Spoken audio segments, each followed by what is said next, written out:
you all so much for coming. It's such a nice, like, intimate group. My name is May.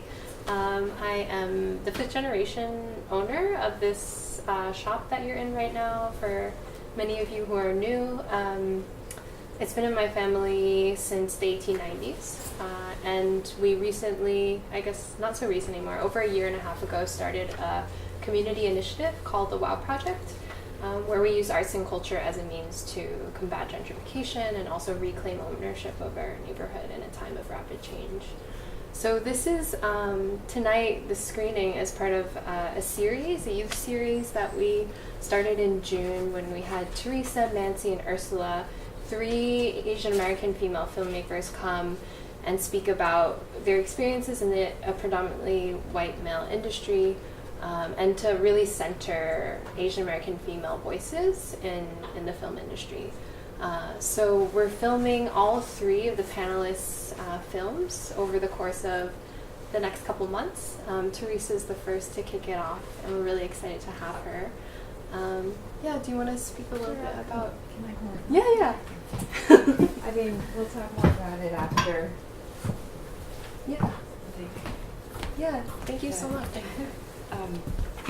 So basically, they'll see the film is about a labor of love, and I deal with a lot of stories about immigration and intergenerational stories.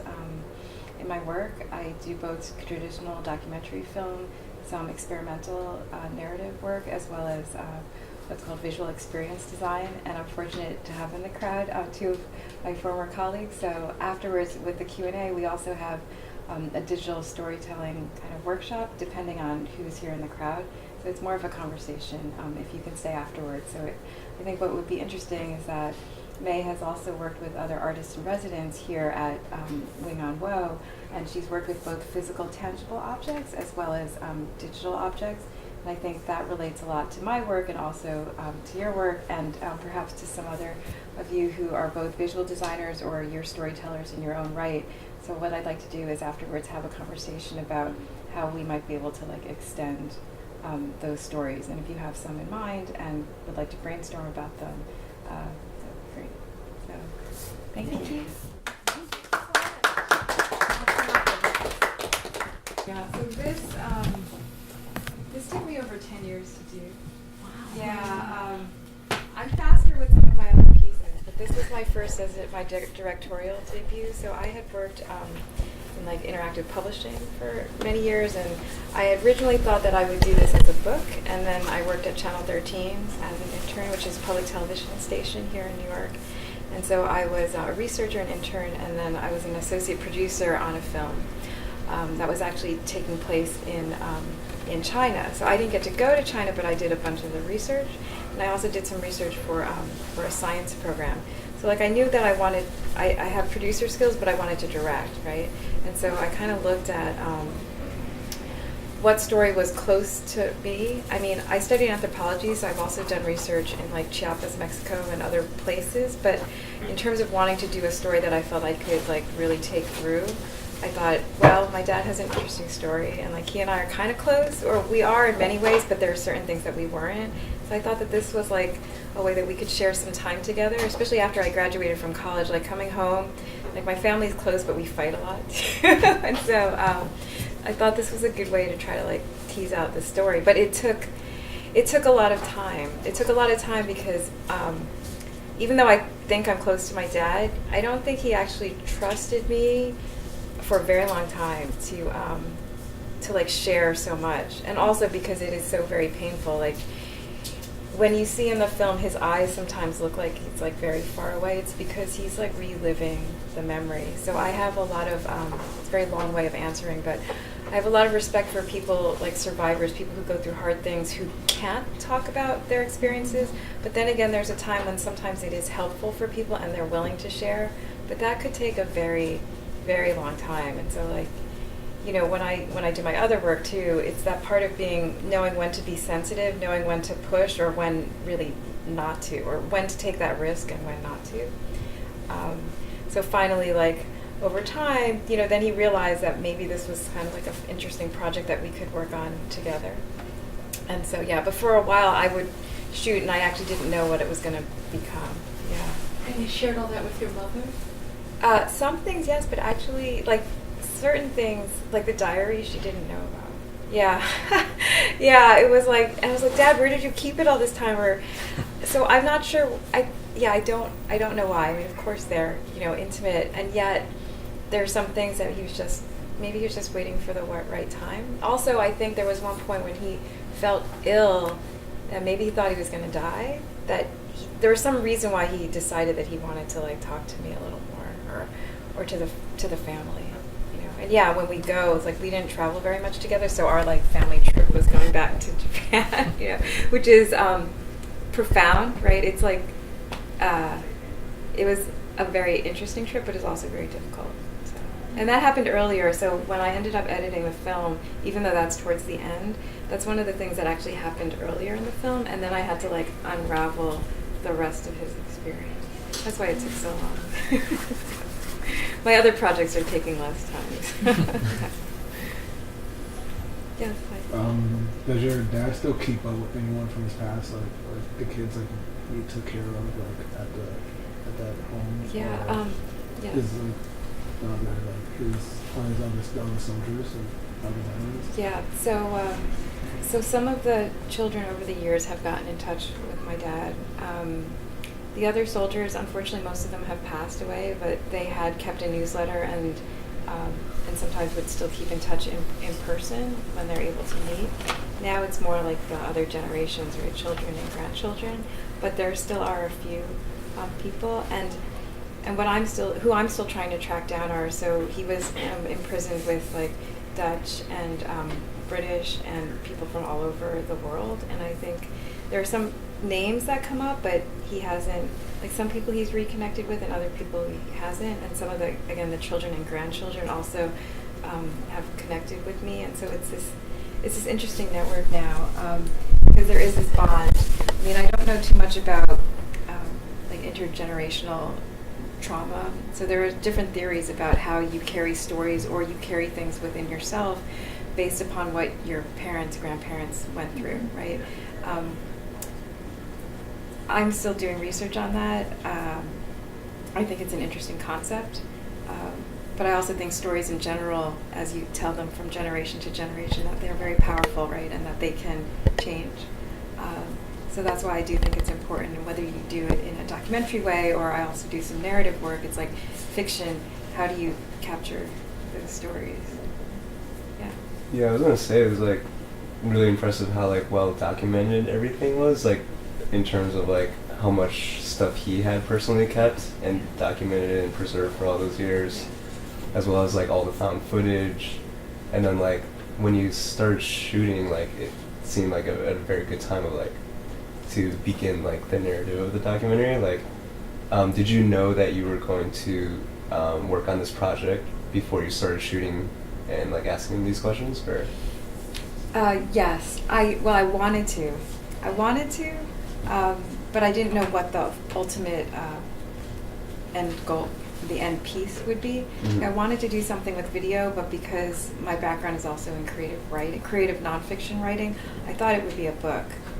And maybe there's still a book in me to do, but when I started writing it, I just felt like visually I wanted to, because also my dad's pretty expressive on camera, so I thought, or to me, and I thought, I think other people, it'd be better for them to see what he's looking at, what he's thinking about, and then I could go and look at the found footage and archival footage to tell that story. But it was a struggle for a while, and it was also the confidence. Like, I had to find the confidence to juggle between, so, like, during vacations, this is, like, what I did, like, I would travel and go do research and then apply for grants and then, like, wait and not get some grants and then get some, and then my spending money was, like, buying a camera or, like, hiring an editor, that kind of process. Mm-hmm. So that's why it took, like, a long time. And that's why, like, if you have your stories to tell as well, there are ways to do it that are cheaper, or, like, to do it, just get started no matter what. And then, like, there are other ways to get funding. So I also did crowdfunding, and then I also received some funding from public television. So that's how it was, like, I ended up doing it. But even if I hadn't received those funds, like, I would have figured out a way to finish as well. But it was quite a process, yeah. And my dad, for whatever reason, like, he's moved so many times. So the fact that he decided to keep and could still remember to keep certain things that he kept is like, to me, very impressive. Yeah. And so, you know, I don't always I have a very strange relationship to objects, because another project I'm working on is actually about domestic violence, and it's looking at objects that were broken in the relationship as the relationship devolves, and I'm trying to get these objects from survivors. And then it kind of also stems from an experience I had where I had to leave a lot of my things. And my dad had to leave a lot of his things. And I mean, others, you may have had to in your life, and like your relatives in the process of moving or war or whatever, upheaval. So I have I'm still like trying to understand my relationship to objects and things. And I think they can be very powerful. Like even looking here within the space here, like what I had said earlier before you got here was, well, there's this idea of storytelling, which could be through film, but also the combination of work, right? And so when we pick up a physical object, what kind of power does that imbue us with, right? And like, how do we want to translate that to like a digital experience as well? Yeah. What was your father's reaction when you showed him the final piece? You know, I didn't show him stuff for like, I don't know, 2 years. I mean, I just didn't know what he was going to think. It wasn't ready. I kept like, so then I finally showed him because he came over to my apartment in the city. They live in New Jersey. And he just sort of looked at it because it happened to be on, didn't say anything. It's like, okay. And then finally, like he saw when it was done, and he goes, "It's the truth." And I just laughed. I said, "Dad, what do you mean? Like, what did you think? Like, I'm a journalist." Like, and I think it's a couple things. One is in the past, someone did interview him and then sort of stretched the truth in some article. And the other was, I think he feels like people won't believe him and can't believe him because, in a way, he feels like he's had more than one life, right? Like he's been fortunate to survive so much that like. And perhaps other people in his life, he's had to like keep secret for like when he was in medical school, he didn't tell people that he was a prisoner of war. His roommate just found out because he got a newsletter. But again, I don't know if like because he wanted to be younger, because he was so much older than most of the other students, or that he just felt like it was such an unbelievable kind of life that, yeah, I don't know. But now. He kind of sees me, I think, as a vessel for some of his ideas, and we have different ideas of what the film is. I mean, to him, he looks at it as he wants to impress the fact that at one point only 105 Chinese people from all over the world could enter the United States and become citizens. Like of the like millions right now, billions of people, only 105. So like, how discriminated were Chinese to come to the States? And so, like, I like to impress that upon people as well, and in the film. And now, of course, with our immigration debate nowadays, too, I think there's relevance, like with his struggles, that I think people from different backgrounds can see. Mm-hmm. So I think he's like more, he likes that. I think he likes that the film has been made in a way, and he hopes that if it can, like, help people, that, yeah. Yeah. A question on the immigration. Yeah. So it's kind of apparent that he really liked U.S. after he visited U.S. and he decided to kind of somehow get the immigration. Right. But why in the first place he wanted to emigrate?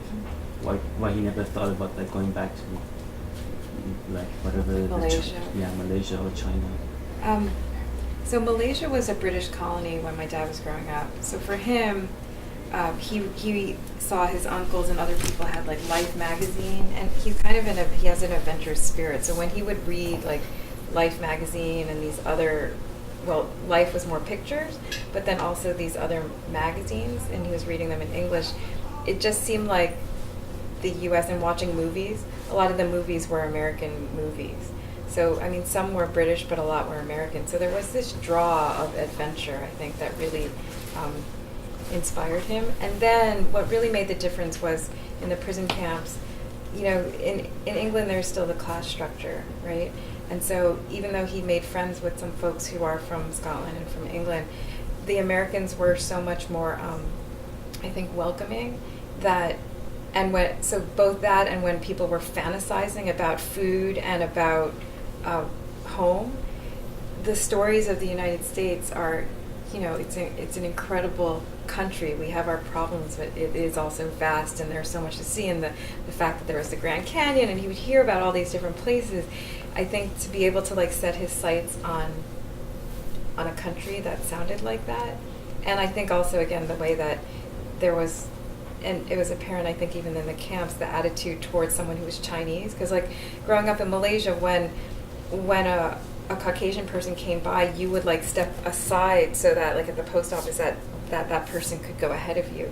So that kind of thing, I mean, it happened here with like African Americans and white people, right? And also with Asians at a certain point. But it was less class oriented. And so still complicated. Migrant country. Say again? It was an immigration country anyways at the time. Yeah. It is still. How did you find all the footage to accompany it? Yeah, so in Washington, D.C., there's, and in College Park, Maryland, there's a place called the National Archives.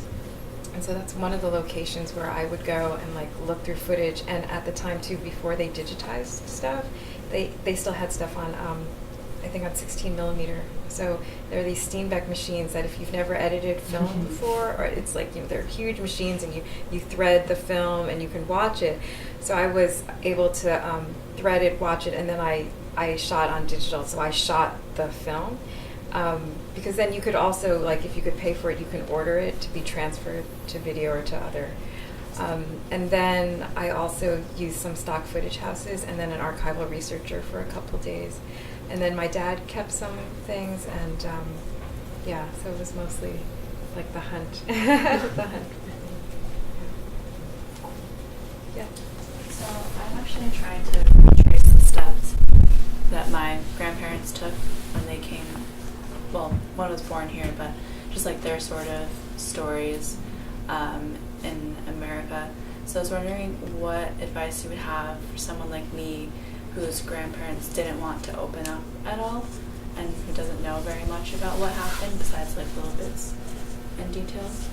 So are either of them still alive, or are they confused? No, they both passed away. Also when I was young, so I couldn't exactly, wasn't able to like grasp everything that happened. It's challenging, but it's also interesting because there are certain liberties that you can take with that journey. So one of your grandparents was born here? Yeah, it's like kind of complicated. I don't want to like take up the whole That's okay. My grandfather immigrated from like the countryside outside of Hong Kong when he was 14. Never told us how he made it to New York City. Served in World War II to get his citizenship. So he served here as an American. Well, and then he was going to be an American to get his papers. Yeah. And then my grandmother was born here, but she was interned in World War II. Where was she interned? And she's Chinese? Japanese, right? Topaz is in Arizona? Utah. So it's not Tula. I know Tula Lake. I don't know Topaz. Gosh. And your grandfather, was he part of the 442nd? Do you know which unit? So there'll be some records because of that. So it'll be good if you could see who's still alive, who might know. There might be one or two folks who are still alive who would have served with your grandfather. So I would try, like in terms of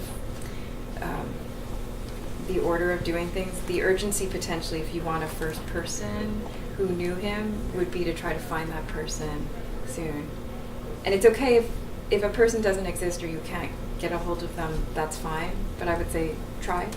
I think there are some stories you're not going to have, but then you can sort of put your style into what you think happened. And yeah, I'm happy to talk to you more about it after. It's an interesting problem to have. It's also kind of a beautiful one. Sarah Polley has a documentary, hybrid doc called The Stories We Tell. It's a very different kind of film, but she combined some of her memories that she shoots, which she shot in film, and the other stuff she does in kind of video, right?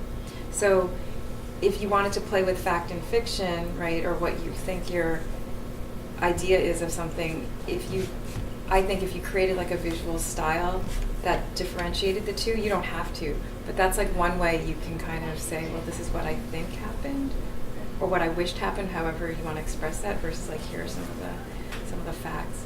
And I think that there may be some other folks, and I could put you in touch with, oh gosh, I just forgot his name, but he did Resistance at Tula Lake. Conrad, I forgot Conrad's last name, but he may know of some other folks. And there's a community of people who also, from Japanese Americans who've been interned. I don't know if you're part of that. There are a couple different communities, I think, that I think you might be able to get more information.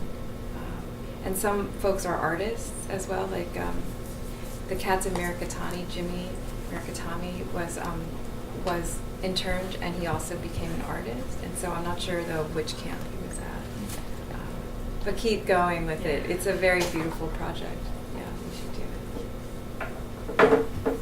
it. When was the like last series of footage was taken? Like when did you stop actually? I stopped in 2012. Yeah, so 5 years ago. I still tape my dad once in a while. But yeah, there were some pieces. Some of the pieces that were shot were like going back to Ellis Island, because he talked about those. But then I was like, oh, in order to kind of tell the story, it would be good for us actually to be there. And it's also as a twist of fate, I was an artist in residence later at Ellis Island as well, and so there's some stories and other people's stories that I've been interested in collecting. But now I tape them because I'm also still interested in what else I can do. And I also sometimes tape my mom, although she hates being taped. But it's so funny, she's been so kind and supportive, but she also has stories, you know. And the other thing that's kind of interesting, but and sad, is that my dad has started to give me some things of either his, or even like I made an ornament for him when I was 6 or 7, and he kept asking me to like give it to me, and you know I hadn't wanted to take it, and finally I think last month like I took it home back to my apartment. So I'm still kind of taping and figuring that out, because for me, what I'm playing around with is this idea of a family album, and what is not just like a photo album. What else can I do with, you know, passing along information or figuring out these physical and digital stories? What was it like seeing him, what was it like seeing him grow during this time? Because like obviously, I mean, I guess, I don't know, it's interesting seeing like a film that's kind of like done, Yeah. but then I guess like 10 years is a long time, and like during that time, like you guys share a lot of different things, he processes things throughout that time, and like, yeah, I don't know. It's funny, like, I have to think on it a little more. You think I'd have time to have thought about it 10 years, but I think in many ways he is who he is. Like, in order to survive and be, like, my dad is very, very kind, and yet has so much grit and determination to like get through the steps, you know, to survive. That and he has like sometimes like a, you know, dirty sense of humor, and like sometimes not, and so he's kept that, and I think that he and I kind of still have that relationship. What I do think has changed is yeah, I think I have more, like, I respected him before, but even now like more so, you know. But also now he's quite old, and so it's hard to express, but like without getting very sad actually. But like now it's not like I'm taking care of my dad, because I'm not. My mom is. He doesn't see very well anymore. He has glaucoma, so it's hard for him to see. It's hard for him to walk around. So he gets a little frustrated now, because his mind is still pretty sharp about stuff. He forgets some things, but can still crack a joke, you know.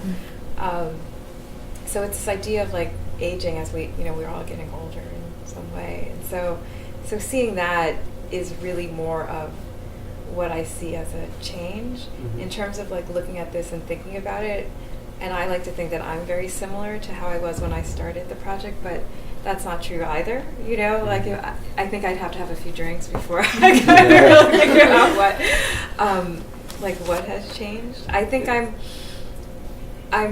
might be less afraid now, as in like that scene where I just was so, you know, I was so surprised that my dad was crying that I like laughed. It was such a terrible, embarrassing, you know, reaction, right? But I also didn't keep the camera on him. I like looked away, right? And so that decision to both show that, which is embarrassing, but I think also humanizes like what I was going through and what he was going through. I don't know if I shot that again, what I would do. If I would just be like, you know what, no, just like, you know, just like keep it there. Or I would have a camera person with me who would have just kept shooting, right? But there's a difference between working with someone, which is awesome to have a camera person, I've had that, or doing it yourself, right? So there are certain things that I think I've changed a bit and maybe would even push a little more on. But otherwise, yeah, I mean, my dad is stubborn enough that if he doesn't want to say something, it's like, you know, it's like, no. Yeah. The narrative structure of this is really amazing, and it's something that, realizing now you filmed it over 10 years, did you have an idea after or during the filming process how you wanted the story to progress, either linearly or a little bit more emotionally? I think hearing the fact that the last bit of the film was some of the first things you actually filmed is really interesting. Is there a way you came to that, or how you felt you wanted that to be told? Yeah, so I went through different structures and ended up talking and hiring an editor named Kristen Util. So Kristen's great. She's worked with public television and other, you know her? Yeah. She's working with a different person, not you as an editor, I would recommend, like, because I edit other people's works too, and I try to edit my own. In some cases I did a rough assembly, but I played with different structures. There's one that's called like a necklace structure, like a pearl necklace, where each bead, it doesn't have to be chronological, but each one advances the story somehow, right? And then there's like 3-act structure, right? And then there's like chronological. And then it kind of came together for me when my dad showed me the diary, because then I realized that like, in certain ways he manifested his future. Like each of those pull quotes are phrases he actually wrote in his diary. And you know, like Mediterranean life for me, or I mean, gosh, you know, like he dreamed about these things, and to actually like be able to do it. I mean, he wasn't able to do everything, but like to just write down and go for it. That to me was like, okay, now I can like tell the story, even if, and those things too aren't all in chronological order, right? It was tougher for me to figure out that Japan piece should go at the end. At one point I had played around with trying to put it in the beginning, because to me that was more chronological in terms of how I like uncovered the journey. But then it didn't, like, I don't know if it would be like anticlimactic. It's just it didn't work when I had tried it. That finally the structure seemed to like fall into place. But yeah, it took a while. So, I was just going to say, it's amazing that he went to Italy and could really speak Italian. It's just incredible. You know, it gives me respect for a lot of people who come to the States, right, or wherever, from other places. Like even looking around here, there are folks, and I think you take chances, right? And so for him, it was just like, what a chance. You know? Does he know Italian now? Or? Yeah, he's fluent. Oh. Because most classes were in Italian, so yeah. So he still speaks, yeah. But he's learning Spanish. But a little slower. Yeah. So like a lot of the quotes that you pulled from his diary, they were like very positive and very hopeful quotes, and I was wondering like if there was ever a time when you were developing this film like where you came across a quote that was particularly sad or hopeless, and whether it was like a conscious decision to sort of keep those out and have this story, or was it just that he was always positive and you didn't really stumble across those? I just think like it's kind of amazing if like those 3 years for him were all of those like amazing, like beautiful, like dreaming quotes. Yeah, no, he was worried about like what his family was going to think when he went home. There's some doubt, right? There's some like, how could I forget and forgive? Like how difficult. Like, I think he, for the most part, was really trying to push through. But definitely, like, yeah, to be told that he was going to be like a slave or die in Japan, like to be told that, like he wrote some of that down and also expresses it. It was a conscious decision not to put that as a title card, because in terms of the journey and moving it forward, yeah, there were moments where he was down, I mean, definitely. But I thought those could be expressed more with him in the interview rather than with like a pull quote visually.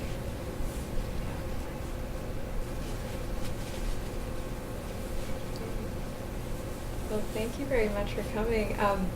If you have other like ideas or questions or want to talk about your own work, like we're happy to stay around and chat. But otherwise, thanks so much.